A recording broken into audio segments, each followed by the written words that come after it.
Hello guys, good evening and namaskar.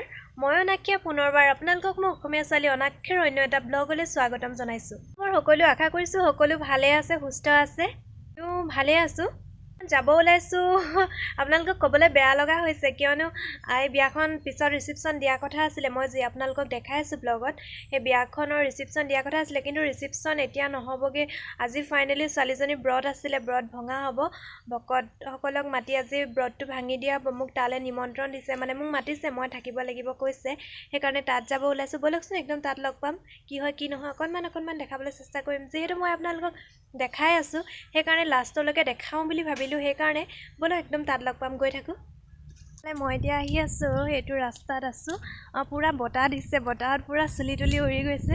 ভাল লাগে এনেদৰে বতাহ দি থাকিলে, আৰু ঠাণ্ডা ফিলটো আছে, মানে ঠাণ্ডা লাগি আছে, ভাল লাগে আৰু। গৈ থাকো।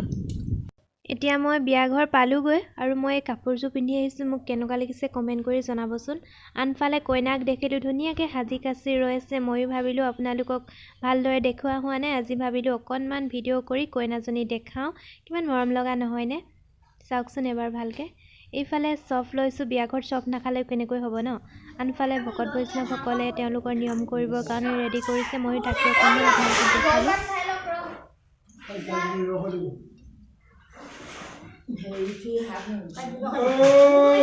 এইফালে বিয়া ঘৰত সকলো নিয়ম কানুন কৰি হৈ গ'ল। ময়ো এতিয়া ঘৰলৈ যাওঁগে বুলি আহিলো। লাষ্টত কইনাজনীকো অকণমান দেখালো আপোনালোকক।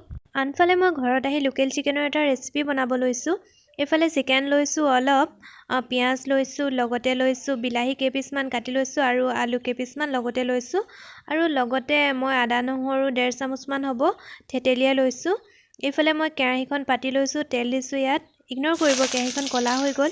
এইফালে তেল পকি গ'ল, মই এতিয়া পিঁয়াজ দি দিলো লগতে, আৰু লগতে দিম আদা নহৰু 1.5 চামুচমান দি দিছো তাত, আৰু ইয়াতে দিম অকণমান লৰাই লৈ ইয়াতে দিম হালধি পৰিমাণ অনুসাৰে, আৰু দিম নিমখ। আপোনালোকে নিমখ আৰু হালধি নিজৰ পৰিমাণ অনুসাৰে দি ল'ব।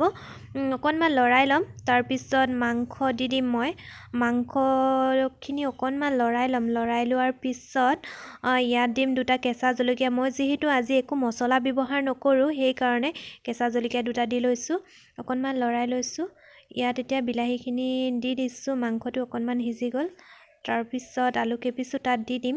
অকণমান লৰাই লৈ তাৰপিছত মাংসখিনি অলপ সিজি গৈছে, আধা সিজা হৈছে, আৰু মই এতিয়া ইয়াত গৰম পানী দি দিম। উতলাই লোৱা গৰম পানী দি দিছোঁ। মই যিহেতু বহুত বেছি পানী নিদিওঁ, মই অলপ গ্ৰেভি কৰিম সেইকাৰণে পানী কমকৈ দিছোঁ, আৰু এইটো মোৰ ষ্টাইলত বনোৱা হৈছে। আপোনালোকে মাজে মাজে এইটো চাই থাকিব।